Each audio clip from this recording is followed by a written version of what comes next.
Good morning boys and girls. बच्चों, आज हम एक नया topic ionic product of water और साथ में पीएच ये स्टडी करेंगे। तो आइए हेडिंग देते हैं। एक तो करेंगे आयनिक प्रोडक्ट ऑफ वाटर। तो चैप्टर वही है, इक्विलिब्रियम पार्ट 2, मतलब कि आयनिक इक्विलिब्रिया कर रहे थे हम। आयनिक इक्विलिब्रियम में आयनिक प्रोडक्ट ऑफ वाटर ये क्या है देखते हैं।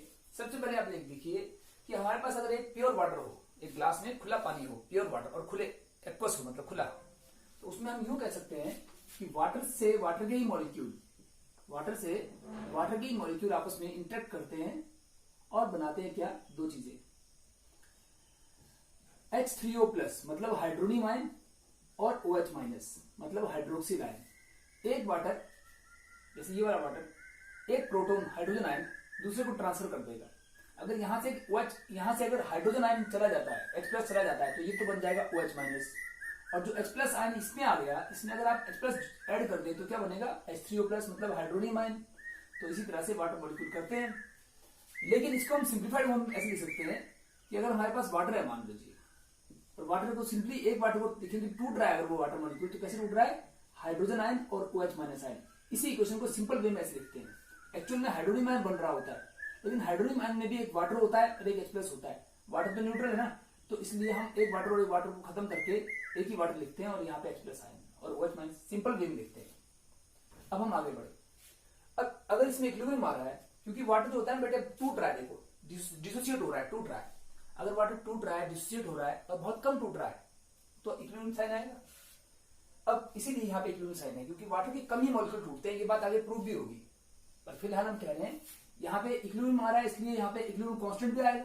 तो इक्विलिब्रियम कांस्टेंट मतलब Kc जो होता है वो आने वाला है। Kc वो क्या होगा, प्रोडक्ट्स की कॉन्सेंट्रेशन अपॉन रिएक्टेंट की कॉन्सेंट्रेशन। रिएक्टेंट मतलब वाटर की concentration.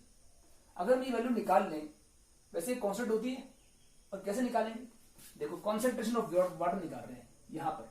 Concentration of pure water की कॉन्सेंट्रेशन निकालते हैं, कितना उसकी कॉन्सेंट्रेशन होगी। कॉन्सेंट्रेशन को हम निकालते हैं मोलैरिटी में। यूं तो और टर्म में भी निकाल सकते हैं, पर मोलैरिटी भी तो एक तरीका है ना कॉन्सेंट्रेशन निकालने का। और मोलैरिटी का डेफिनेशन होती है मोल्स पर लीटर। कितने मोल्स पर लीटर में है, हम पढ़ते हैं molarity equal to number of moles upon volume, यानी मोल्स पर लीटर।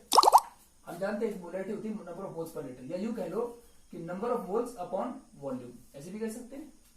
और उसको हम सिंपल वे में कहें तो यहां लिख दें कि molarity equal to number of moles of volume, तो हम उसको ऐसे लिख रहे हैं कि नंबर ऑफ मोल्स कितने होंगे और पर लीटर में कितने होंगे, ऐसे निकालना है। अब हमें 1 लीटर वाटर में नंबर ऑफ मोल्स निकालने हैं। अगर वो निकला है तो कॉन्सेंट्रेशन आ जाएगी। तो 1 लीटर में नंबर ऑफ मोल्स वाटर। पहली बात तो देखिए कि फॉर वाटर के लिए उसका मास है, उसका वॉल्यूम में लगभग इक्वल होता है। क्यों, क्योंकि डेंसिटी जो होती है फॉर वाटर, या सीधे लिख दो डेंसिटी ऑफ वाटर वो कितनी होती है बेटे, डेंसिटी ऑफ वाटर जो होती है, density equal to mass upon volume तो होती ही है, लेकिन हम ये जानते हैं कि डेंसिटी ऑफ वाटर 1 ग्राम पर सीसी होती है। 1 ग्राम पर सीसी है, पर एमएल लिख लो, एक ही बात है, सीसी और एमएल एक ही होता है। तो ये हम ग्राम लिखता हूं, 1 ग्राम पर एमएल। और डेंसिटी होती है मास अपॉन वॉल्यूम, तो 1 ग्राम और अपॉन 1 ml, यानी अगर मास 1 ग्राम होगा तो वॉल्यूम भी 1 ml होगा। तो फॉर वाटर, फिर से हम आगे लिख सकते हैं, फॉर वाटर अगर if mass is equal to 1 gram then volume is equal to 1 ml, यानी मास और वॉल्यूम बराबर होता है। That is mass is equal to volume. For water का जितना मास होता है उतना वॉल्यूम होता है। अब हमें वॉल्यूम कितना लेना है, 1 लीटर, तो हम आगे लिखेंगे, इस सब बात से लिखेंगे, therefore 1 litre of water contains 1 ग्राम, नहीं लीटर ले लेना, हम ml लेते, अगर 1 ml लेते, 1 ml ऑफ वाटर में कितना होता, 1 ग्राम ऑफ वाटर। तो अगर हम लीटर ले लें 1000 ml, देयरफॉर 1000 ml वाटर में होगा 1000 ही ग्राम वाटर। एक में एक तो 1000, यानी हम ऐसे भी कह सकते हैं कि और 1 लीटर, अगर हम 1 लीटर 1000 ml का मतलब 1 लीटर वाटर ही होता है, तो उसके अंदर होता है 1000 ग्राम वाटर, यानी 1 लीटर में 1000 ग्राम वाटर होता है। तो अब हमें 1 लीटर में नंबर ऑफ मोल्स निकालने थे, तो हम क्या कर रहे हैं, 1000 ग्राम में निकाल रहे हैं। बात तो वही, 1 लीटर 1000 ग्राम ही होता है वाटर का, 1000 ग्राम में कितने मोल्स होंगे वो निकालना है। अब उसको आगे चलेंगे। देखिए इसके बाद हम कॉन्सेंट्रेशन को कर दें स्टार्ट, कि वाटर के नंबर ऑफ मोल्स, तो इसी को आगे बढ़ाएं कि कॉन्सेंट्रेशन को लेके आगे बढ़े। इसको करने के बाद concentration is equal to number of moles. Number of moles कितना होता है, मास अपॉन मोलर मास। तो नंबर ऑफ मोल्स होता है मास अपॉन मोलर मास, और ये पर लीटर में होगा ना बेटे, इन 1 लीटर ऑफ वाटर, ये लीटर लिख दिया पर लीटर। अब हमें ये चाहिए वॉल्यूम, मतलब लीटर में लेना है हमको, तो यहां लिख देते हैं वॉल्यूम लेना है लीटर में। यही होता है, नंबर ऑफ मोल्स होता है मास अपॉन मोलर मास, और वॉल्यूम हमको लीटर में लेना है। हम यूं भी कहते हैं कि मोलैरिटी था number of moles upon volume, और वॉल्यूम लीटर में ले रहे थे हम, तो ऐसे लिख दिया था हमने, यही बात यहां लिख दी। चलिए अब आगे, नंबर ऑफ मोल्स होता है मास अपॉन मोलर मास, और वॉल्यूम तो यही लीटर में, ये लीटर लिखते हैं। अब आगे बढ़ते हैं इससे आगे। भाई ये सब हो गया। अब मास कितना, अगर हम 1 लीटर वाटर ले रहे हैं तो मास कितना देंगे वो देखते हैं। 1 लीटर वाटर का मतलब आप जानते हैं कि 1 लीटर ले रहे हैं, 1 लीटर वाटर वॉल्यूम 1 लीटर ले रहे हैं, तो 1 लीटर में हम जानते हैं कि यहाँ हमने लिखा है 1 लीटर में 1000 ग्राम होता है मास।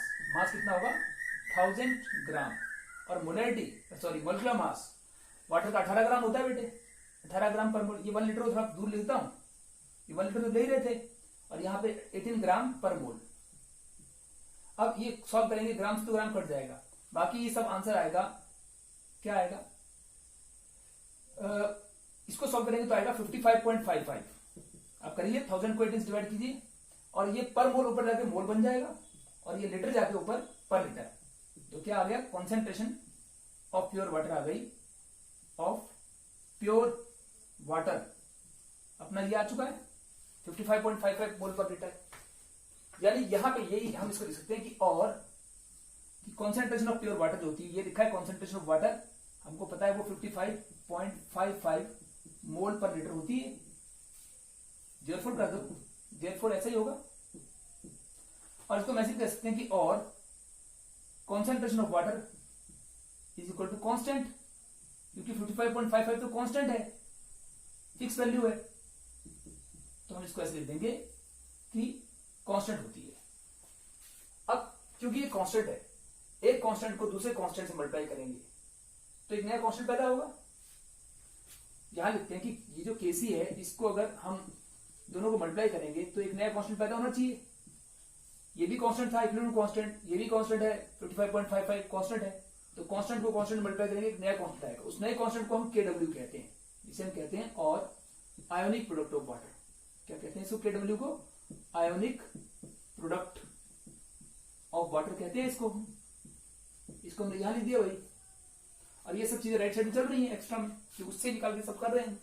अब आगे चलते हैं, तो हम इसको मल्टीप्लाई करके KW लिख देंगे, तो यहाँ क्या आएगा, सिर्फ बचेगा H प्लस और OH माइनस। आप चाहे तो यहाँ हाइड्रोनियम आयन लिख सकते हो, क्योंकि H प्लस और हाइड्रोनियम आयन आपस में कभी ये लिखती है बुक, कभी वो लिख सकते हैं हम।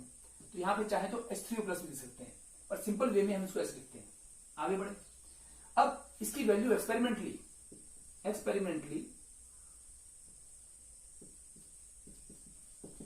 वैल्यू ऑफ KW, ये जो आयनिक प्रोडक्ट ऑफ वाटर है, इसकी value is found to be, पाई गई है कितनी, 1.008 इंटू 10⁻⁻14। ये वैल्यू पाई गई है KW की वैल्यू, एक्सपेरिमेंट करके मालूम पड़ी है। आयनिक प्रोडक्ट वाटर इतना होता है। अब इसको हम सिंपली 1.008 को 1 भी मान सकते हैं, क्योंकि वो लगभग 1 ही तो है।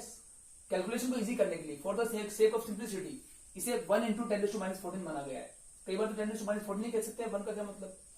तो हम इसको यहां पे लिख देंगे कि 10⁻14 KW की वैल्यू पुट कर दी हमने, और यहां पे लिख देते पहले तो कि KW जो होता है, और सिंप्लिसिटी के लिए हम KW लेते हैं 1 इंटू 10⁻14।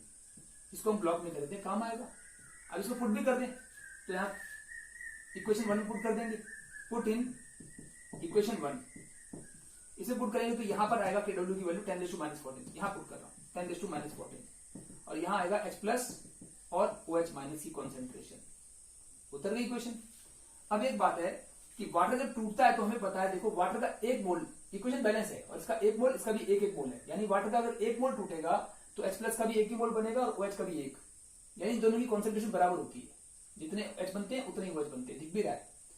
तो लिखना कि but concentration of H plus is equal to OH minus, ये हमें इक्वेशन बता रही है।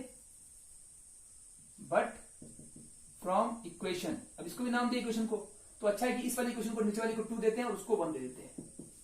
तो इसको तो 2 लिख दिया था हमने, ये 2 थी, इसको 2 लिख दिया था, और ऊपर 1 फ्रॉम इक्वेशन 1। इस इक्वेशन से मालूम पड़ रहा है कि H प्लस और OH माइनस बराबर होती है कॉन्सेंट्रेशन। अगर ये दोनों इक्वल होती हैं तो हम यहाँ पे क्या कर सकते हैं कि इसको H प्लस की कॉन्सेंट्रेशन को तो H प्लस ही लिखो, पर क्योंकि OH जो है OH भी H प्लस के बराबर है बेटे, दोनों बराबर है, तो OH के स्थान पर हम H प्लस लिख सकते हैं, ऐसे कर सकते हैं। इसको सॉल्व करेंगे थोड़ा सा, तो H प्लस का स्क्वायर आ जाएगा, concentration of H plus square equal to 10⁻⁻14, और इससे निकल आएगा हमारा कि अगर हम इसका अंडर रूट ले, इसका भी अंडर रूट, तो H प्लस की कॉन्सेंट्रेशन हो जाएगी 10⁻⁷। इसको हम एक स्टेप और कर सकते हैं कि और क्योंकि H प्लस की और OH की बराबर थी, हमें पता है बराबर थी, तो दोनों बराबर थी बेटे।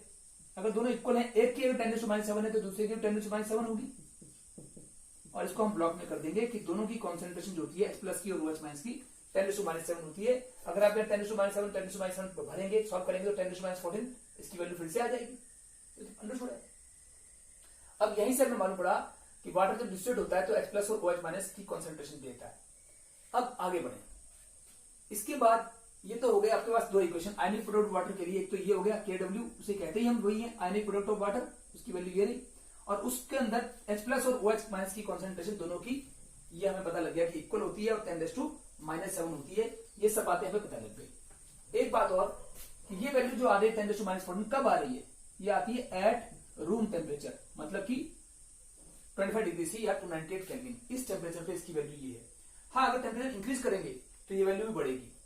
हम यूं कहते हैं कि ये इस पे आ रही थी, अगर हम मान लो टेम्परेचर रूम टेम्परेचर लेते 25 डिग्री यानी 298 25 डिग्री सी, तो ये आती ये वाली। लेकिन अगर हम टेम्परेचर को 25 से बढ़ाते बढ़ाते मान लो 60 डिग्री क्रॉस कर जाए, 60 डिग्री 60 डिग्री या उससे ऊपर चल जाए, तो ये वैल्यू घटती जाएगी और 10 बढ़ती जाएगी, और ये वैल्यू 10⁻⁻14 से 10⁻13 आ जाएगी तक पहुंच सकती है।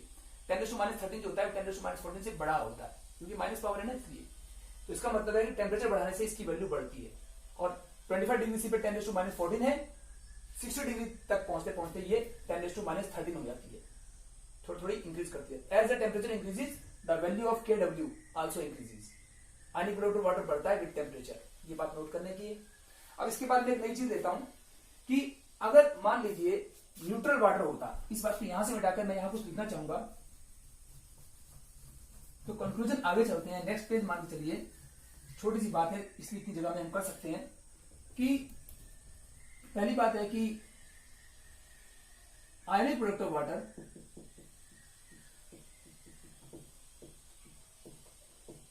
Is directly proportional to temperature. Temperature बढ़ेगा तो ये भी बढ़ेगा, टेम्परेचर इंक्रीज करेगा तो ये भी बढ़ेगा, यानी कि KW भी बढ़ेगा, पहली बात। और हम ये लिख देते हैं एट 25 डिग्री सी KW की वैल्यू तो होती है, कितनी बताई थी अप्रोक्सीमेटली, जो बताई थी 1.008 होती है, पर 1 मान चलो इंटू 10⁻⁻14 होती है। एंड टिल 60 डिग्री सी पहुंचते पहुंचते, टिल का मतलब पहुंचते पहुंचते, KW की वैल्यू जो लगभग हो जाएगी वो हो जाएगी अप्रोक्सीमेटली 10⁻13 तक आ जाती है। तो ये थोड़ा सा डाटा नोट करने की